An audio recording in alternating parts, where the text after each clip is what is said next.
Assalamualaikum warahmatullahi wabarakatuh. Nama saya Raditya Rizky Pratama dari Prodi Teknologi Rekayasa Otomasi dengan 3 digit NIM 050 Fakultas Sekolah Vokasi Universitas Diponegoro. Jadi tujuan saya bikin video ini tuh untuk mengenalin ke teman-teman nih variabel, tipe data sama operasi. Jadi jenisnya apa aja sih, definisinya apa, kemudian kenapa butuh itu dan lain sebagainya. Buat teman-teman yang mau belajar bareng, yuk bisa lanjut ke inti videonya. Oke, masuk ke variabel dulu ya. Jadi variabel itu apa sih? Kemudian ciri-cirinya gimana? Fungsinya apa? Dan lain sebagainya. Jadi yang pertama, apa itu variabel? Variabel adalah tempat penyimpanan data yang memiliki nama, sehingga data tersebut dapat dipanggil dan digunakan kembali dalam program. Dengan variabel ini, kita bisa memberi identitas pada suatu nilai agar lebih mudah dikelola. Tuh. Kemudian ciri variabel ini apa sih? Jadi ciri variabel ini yang pertama adalah memiliki nama. Jadi fungsinya digunakan untuk memanggil data. Yang kedua memiliki isi atau nilai atau data. Jadi isinya ini bisa berupa angka, bisa berupa teks atau tipe data lain. Menyesuaikan ya teman-teman. Kemudian yang ketiga adalah nilainya dapat berubah sesuai kebutuhan program. Tuh. Lanjut ke fungsi variabel. Jadi fungsi variabel ini ada beberapa di antaranya. Yang pertama menyimpan data sementara. Kemudian memberi nama pada data. Kemudian mempermudah pengolahan data. Memudahkan pembacaan kode. Dan yang terakhir mendukung perubahan nilai. Kemudian penasaran nggak sih cara kerjanya gimana? Jadi cara kerja variabel ini yang pertama programmer membuat variabel dengan memberikan nama dan nilai. Kemudian komputer menyiapkan ruang di memori untuk penyimpanan data. Yang kedua, nilai ini dimasukkan ke dalam memori, nama variabel menjadi penunjuknya. Jadi fungsi nama variabel ini buat petunjuk kita ya teman-teman. Jadi misal kita mau manggil nama nih, jadi kita tinggal tulis saja nama gitu. Jadi nanti variabel ini bakal keluar si variabel nama ini. Kemudian yang terakhir saat dipanggil, komputer mencari lokasi sesuai nama variabel dan mengambil isinya. Itu cara kerja teman-teman. Kemudian penasaran gak sih kenapa kok butuh variabel? Jadi mengapa butuh variabel dalam coding? Yang pertama, menyimpan data dengan rapi. Yang kedua, mempermudah pengolahan data. Yang ketiga, membuat kode lebih ringkas dan efisien. Yang keempat, memudahkan pemahaman program. Dan yang terakhir, mendukung fleksibilitas. Itu teman-teman. Oke, tadi kan udah bahas variabel nih. Sekarang yuk lanjut ke tipe data dan operasi. Jadi apa sih tipe data dan operasi dalam coding? Oke, pengertiannya dulu ya.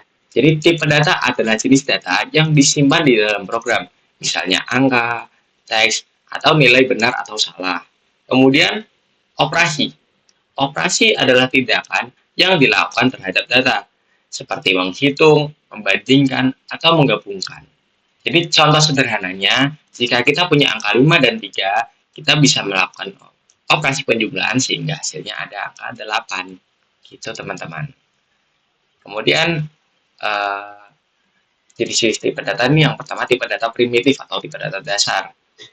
Jadi di antaranya ada integer atau bilangan bulat seperti 1, min 5, 0. Kemudian ada float atau bilangan desimal seperti 3,14 sampai negatif 0,5. Kemudian ada boolean. Boolean ini nilai logika, true or false atau benar atau salah. Ada lagi char, yakni satu huruf, misalnya A atau Z. Tuh. Kemudian string. String ini sekumpulan huruf, kata, atau kalimat. Jadi misalnya halo dunia atau hello world gitu ya teman-teman. Terus lanjut ke tipe data non primitif. Jadi ada list. List ini isinya kumpulan data yang bisa diubah. Contohnya kurung peramal 1, 2, 3. Kemudian tuple. Tuple ini mirip list, tetapi dia nggak bisa diubah. Jadi bedanya tuple sama list itu ada di ininya teman-teman, ada di simbolnya. Jadi yang tuple ini pakai yang ini, kemudian list ini pakai yang ini, gitu teman-teman. Kemudian ada dictionary atau data yang disimpan berpasangan, kunci dan nilai. Contohnya nama, titik 2 Ali. Gitu. Kemudian ada set, yakni kumpulan data unik. Contohnya kurung kerawal 1, 2, 3, dan seterusnya sesuai contoh ya teman-teman. Kemudian ada objek atau kelas, yakni cara membuat tipe data baru yang sesuai kebutuhan kita. Oke, udah paham belum? Lanjut ya. Lanjut nih ke operasi nih. Jadi jenis operasi ini yang pertama ada operasi aritmatika. Jadi ada penjumlahan, pengurangan, perkalian, pembagian bulat, modulus, pangkat, dan lain sebagainya. Masing-masing juga ada simbolnya teman-teman. Jadi bisa dilihat sendiri di sini. Oke, kalau udah paham, lanjut ke operasi perbandingan. Jadi operasi perbandingan ini ada juga simbol-simbolnya teman-teman. Jadi 2 sama dengan itu bisa disebut sama dengan, kemudian tanda seru sebelum sama dengan bisa disebut tidak sama dengan, kemudian lebih besar, lebih kecil, lebih besar atau sama dengan, serta lebih kecil atau sama dengan, teman-teman. Kemudian yang ketiga ada operasi logika. Jadi dalam operasi logika ini ada and, or, and not. Jadi and ini fungsinya menghasilkan benar jika semua benar. Kemudian or menghasilkan benar jika salah satu benar. Yang terakhir ada not, yakni membalikan nilai logika. Misal true jadi false dan sebaliknya. Kemudian ada operasi lainnya, yakni penugasan. Misal ini. Jadi operasi ini digunakan untuk memberi atau memperbarui nilai variabel. Kemudian ada keanggotaan in, not in, dan lain sebagainya. Yakni ini fungsinya digunakan untuk mengecek apakah suatu nilai ada di dalam list atau string. Kemudian ada identitas, yakni is not, dan ini digunakan untuk mengecek apakah dua objek adalah objek yang sama. Gitu teman-teman. Oke, tadi kan kita kan udah belajar teorinya ya teman-teman. Sekarang yuk belajar prakteknya. Jadi kita bakal praktek pakai 2 software nih. Yang pertama ada Scratch, yang kedua ada Replit. Yuk praktek. Oke, jadi kita bakal bikin variabel kita di Scratch. Yang pertama kita buka Chrome, kemudian langsung isi aja Scratch, ketik Scratch. Kemudian buka yang paling atas. Kemudian di sini kita bisa buat. Nah, kita bakal bikin variabel penjumlahan ya teman-teman. Jadi langkah pertama dan pasti kita bisa klik when green flag klik. Kemudian yang kedua kita bisa ke kolom sensing, kemudian pakai bagian ask what's your name. Karena mau penjumlahan berarti kita butuh angka. Jadi di sini kita ubah nama bagiannya jadi angka 1. Titik 2. Kemudian langkah kedua kita bikin variabel. Nah, ini penting nih. Jadi kita bikin variabel angka kita. Jadi angka berapa? Misal angka 1 nih, sini. Kita klik OK. Kemudian kita pakai set ini. Kemudian kita bisa isi sensing, di sensing, klik answer. Jadi penting kalau misal habis bikin variabel, ini dipastiin ya teman-teman.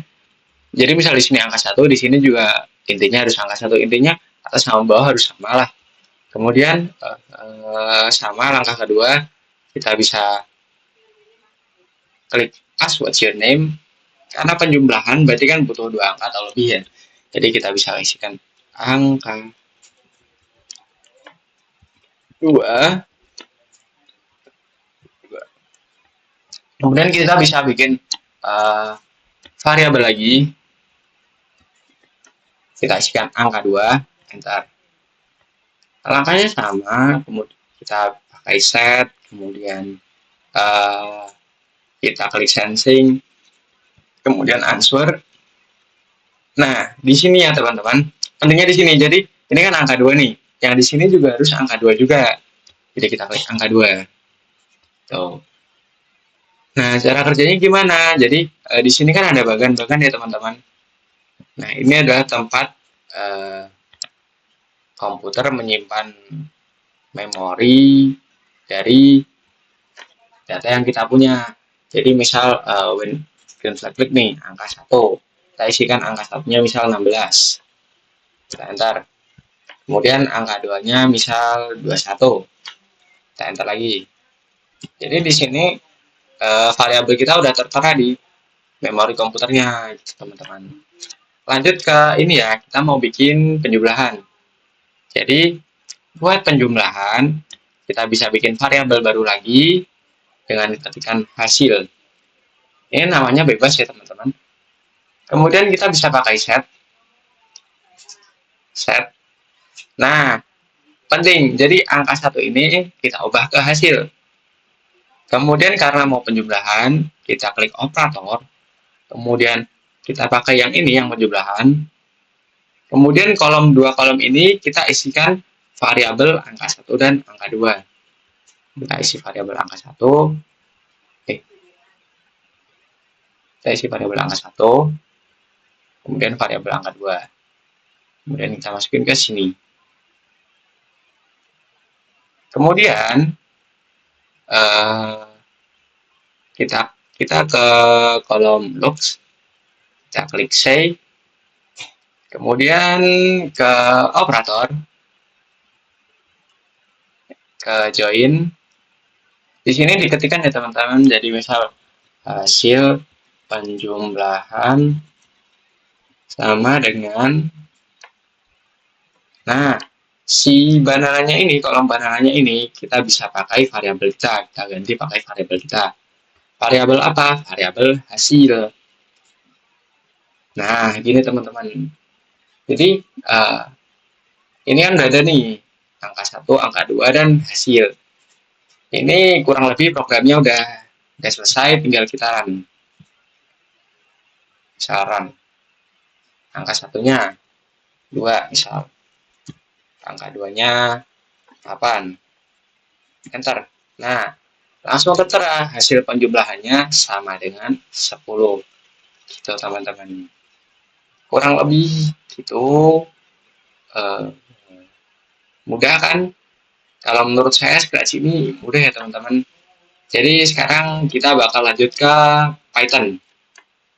Oke.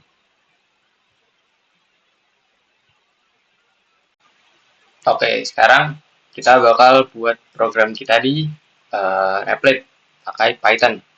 Jadi yang pertama kita bisa isikan aja angka 1 sama dengan integer. Jadi fungsinya integer ini buat apa teman-teman? Buat biar Python ini tahu nih, kita nih mau ngelakuin operasi penjumlahan dengan angka, bukan dengan teks, gitu ya teman-teman. Kemudian masukkan angka, misal ini. Nah, habis itu kita bisa isikan dengan masukkan angka pertama, masukkan angka 1, misal titik 2. Nah, terus kemudian kita bisa klik bawahnya angka 2.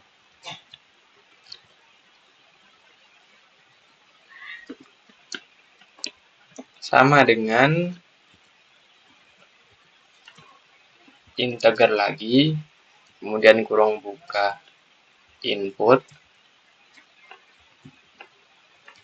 kemudian ini klik 2, masukkan angka 2.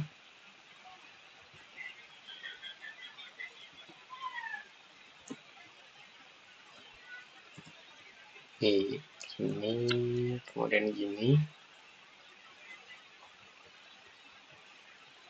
Oke, kemudian hasil sama dengan angka 1 plus angka 2. Kemudian enter lagi, print slash kurang buka, klik 2, hasil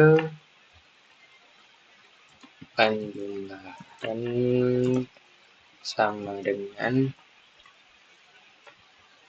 kemudian di sini bisa kita isikan gini, kemudian print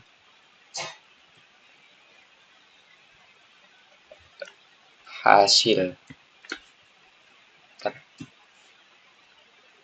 Nah, kita bisa langsung run ya teman-teman programnya. Jadi misal gini nih, angka 1 20, angka 2-nya 12, hasil penjumlahannya 32, teman-teman. Nah, kalau dilihat kodenya gini kan agak-agak pusing ya. Kita bisa nambahin komen teman-teman. Jadi pentingnya komen tuh buat nandain nih. Jadi komen tuh bisa pakai hashtag. Kemudian bebas ini misal kita bisa isikan variabel untuk angka pertama. Kemudian lagi kita bisa isikan hashtag variabel untuk angka kedua. Kita bisa isi lagi variabel untuk hasil. Kemudian kita bisa isi lagi print hasil. Jadi komen ini nanti ini ya santai aja teman-teman, ini soalnya nggak bakal kebaca sama sistem Python-nya ini. Jadi walaupun kita run misal ini, kita run lagi ya. Oke, masukkan angka 1. Nah, si Python ini kan nggak bakal ngebaca variabel untuk angka pertama ini, angka kedua, dan lain sebagainya. Dia bakal langsung baca angka pertama. Jadi fungsinya ini buat apa? Buat nandain. Jadi misal ada error-error atau apa nih, misal teman-teman coding, kemudian ada error-error kan. Nah, teman-teman bisa tandain pakai komen dengan tanda hashtag ini, gitu teman-teman. Kita coba lagi ya. Jadi misal angka 1 40. Bentar. Angka 2-nya di 456. Hasil penjumlahannya sama dengan 96. Gitu teman-teman. Jadi nah oke, aku mau jelasin juga nih. Jadi bedanya kalau pakai integer sama enggak itu apa sih? Jadi kalau pakai integer ini si Python ini bisa detect gitu kalau kita ngelakuin operasi penjumlahan. Jadi misal 21 tambah 2, enter sama dengan 23. Nah, kalau nggak pakai integer, jadinya gini teman-teman.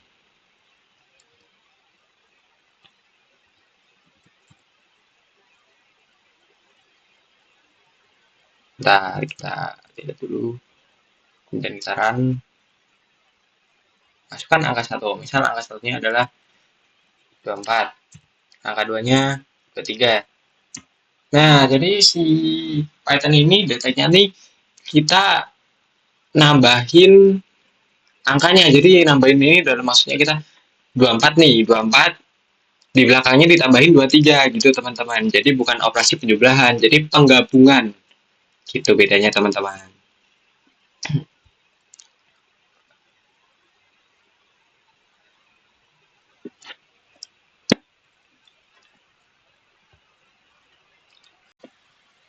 Oke, di sini aku ada project scratch ya teman-teman. Jadi study hours calculator. Jadi ini apa sih? Ini adalah kalkulator waktu teman-teman. Jadi ini di sini ada jam tidur, ada jam kerja, jam santai saat weekday, kemudian waktu weekend yang tersedia, waktu weekday yang tersedia, kemudian total waktu dan lain, total jam yang tersedia dan lain sebagainya. Jadi ini rumusnya untuk mencari waktu weekday yang tersedia ini 24 dikurangi jam kerja, dikurangi jam tidur, dikurangi jam santai, dan dikurangi jam yang kita spare untuk lain-lain. Jadi waktu ini 3 jam ini bebas ya teman-teman, kita bisa isi 2, 3, 4 gitu. Intinya dikurangin jam untuk kita spare kebutuhan kita. Kemudian pada saat weekend ini ada 24 dikurangin jam tidur, dikurangin jam santai saat weekend, kemudian dikurangin waktu spare yang kita siapkan gitu untuk kebutuhan yang lain-lain. Kemudian total jam yang tersedia ini waktu weekday dikali 5 karena kan weekday ini dari Senin sampai Jumat ya. Kemudian ditambah waktu yang tersedia saat weekend dikali 2. Jadi weekend kan 1 minggu, jadi dikali 2 teman-teman. Kemudian jadi saat kita tanya jam tidurmu per hari berapa, ini bakal disimpan di sini di jam tidur ini. Jadi ini udah disimpan di variabel jam tidur. Kemudian jam kerjamu per hari berapa bakal disimpan di variabel jam kerja, jam santai, dan lain-lain begitu seterusnya teman-teman. Jadi kita tinggal run programnya aja. Yuk kita coba. Jadi jam tidurmu per hari berapa? 7 misal. Kita klik enter. Oke. Jam tidur 7. Jam kerjamu per hari misal 4 jam deh. Bentar. Kamu ingin santai berapa jam saat weekday? Saat weekday misal 4. Bentar. Pada saat weekend kamu ingin santai 8 jam. Kemudian di total nih. Jadi kita punya 62 jam yang tersedia. Teman-teman. Jadi ini belum nih. Nah, ini kita ulang program lagi ya. Jadi karena tadi ada sedikit mistake, kita ulang programnya lagi. Jadi jam tidurku per hari 7, kemudian jam kerja per hari 4, jam santai saat weekday misal 4 juga. Pada saat weekend kamu ingin santai berapa jam? 8. Kamu punya 42 jam yang tersedia. Gitu teman-teman. Jadi ini kalkulator kita untuk menghitung waktu kita yang tersedia khususnya selama seminggu. Selain di sini ada juga di Python teman-teman. Kalau di Python ini kita tinggal bedah kodenya aja. Jadi kurang lebih sama kayak yang di Scratch ini. Bedanya adalah kalau di Python kita harus pakai float, kita harus pakai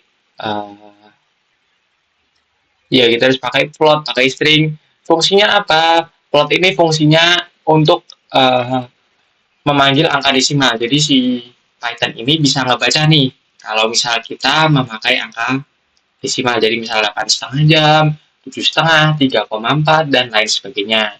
Gitu teman-teman. Sedangkan string ini apa? Jadi string ini fungsinya biar ibaratnya si Python ini ngedetek kalau si angka ini adalah teks gitu teman-teman. Kalau misal integer tadi kan untuk nandain kalau kita mau ngadain operasi penjumlahan kan. Nah, kalau string ini fungsinya biar angka yang nanti muncul ini kedetek sebagai teks, jadi nggak error teman-teman. Gitu. Kemudian kita bisa coba aja programnya. Rapid. How many hours do you sleep every day? 7 hours. How many hours do you work per day? Including commute. Jadi kita bisa isi sesuai ini kita ya teman-teman, bisa kita isikan 5. How many hours do you need to relax per weekday? Jadi kita weekday ini mau istirahat berapa lama? Misal 3 jam, bisa isi kita 3 jam. Kemudian how many hours do you need to relax per weekend day? Per weekend kita mau relax berapa jam sih? Misal 5. Kemudian di sini langsung muncul nih, you have 6 hours to study every working day, and then you have 9 hours to study every weekend, and in total you have 48 hours to study each week. Jadi kurang lebih programnya gini ya teman-teman, sama kayak di Scratch. Bedanya kalau di Python ini kita harus manggil si float, kita harus manggil string, kemudian tadi ada juga kita belajar integer, jadi biar programnya ini nggak error. Karena masing-masing kayak float, kemudian string, integer, itu punya fungsi tersendiri teman-teman. Kemudian di sini ada komen yang tadi kayak kita pelajari tadi. Komen ini fungsinya buat apa? Jadi komen ini sebenarnya buat nandain ya teman-teman. Jadi di sini kan ada nih ask the user for sleeping hours, working hours. Jadi ini buat nandain kita nih. Oh, di sini adalah kolom pertanyaan gitu. Kemudian di sini ada compute available hours. Berarti oh di sini adalah kolom perhitungan dan lain sebagainya. Kurang lebih gitu teman-teman.